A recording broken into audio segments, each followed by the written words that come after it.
Welcome to The Explainer, everyone. Today, we are unpacking the absolute madness that was the 2026 Dutch Grand Prix. We're going to dive deep into a weekend totally defined by unpredictable weather, fierce radio crossfire, and massive championship implications. We'll be bringing you trackside with a strategic, data-driven breakdown of exactly how the drama unfolded at the iconic Zandvoort circuit. So let's just dive right into it. Here is exactly how we're going to break it all down today. We'll kick things off with the Dutch GP qualifying results, move right into the chaotic early race crash, break down the mid-race strategy battles, hit the final race results, and then wrap it all up with the 2026 championship standings. All right, let's jump straight into part one, Dutch GP qualifying results, setting the stage. So, going into Sunday, the track conditions were, well, they were incredibly tricky. It was wet, which forced some massive strategy gambles right before the lights even went out, making that starting grid absolutely crucial. Just look at this lineup. Lando Norris managed to snatch a truly spectacular pole position from McLaren, holding off George Russell's Mercedes. But if you look a bit further down the order, keep your eye on Yuki Tsunoda in 12th.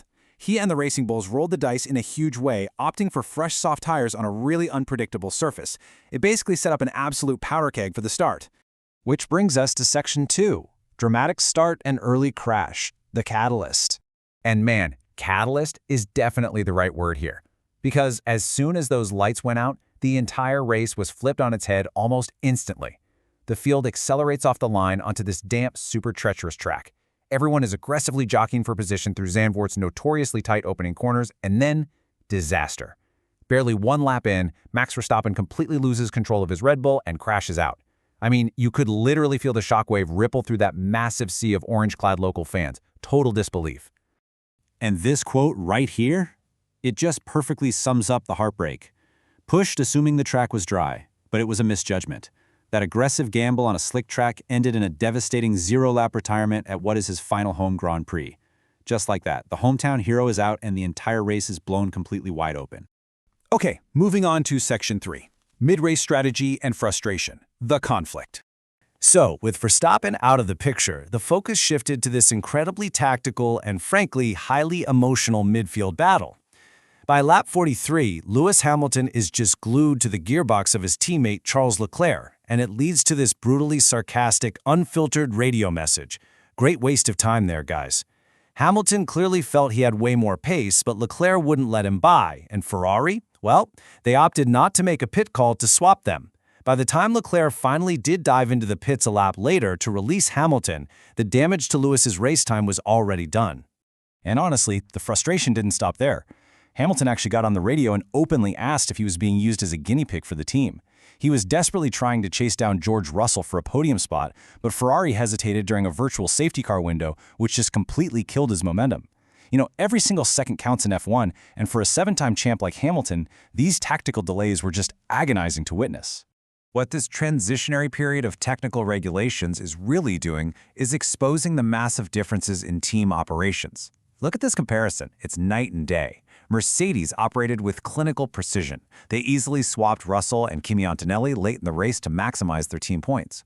Ferrari, on the other hand, struggled with major tactical indecision. That hesitation left a visibly angry Hamilton stuck behind his teammate and, ultimately, off the podium in fourth place. It's exactly this kind of indecision action that can literally cost a team a championship. All right, let's get to the results. Section 4. Final Dutch GP race results. The climax. After 72 totally chaotic laps of intense battles, strategy gambles, and yellow flags, McLaren's Lando Norris crossed the line to secure a massive 11-second victory. I mean, he was absolutely untouchable out front today. Right behind him, though, was that dominant Mercedes duo. We had rookie sensation Kimi Antonelli taking second, with George Russell right there in third. And that, of course, pushed the Ferrari pairing of Hamilton and Leclerc down into fourth and fifth. But looking a bit deeper into the pack, you can really see the momentum shifting across the grid. First off, Norris pulling off dominant back-to-back victories is a huge statement. McLaren is officially a powerhouse right now. We also absolutely have to talk about Liam Lawson. Stepping into that high-pressure Red Bull seat as a substitute and securing P7? Incredibly impressive.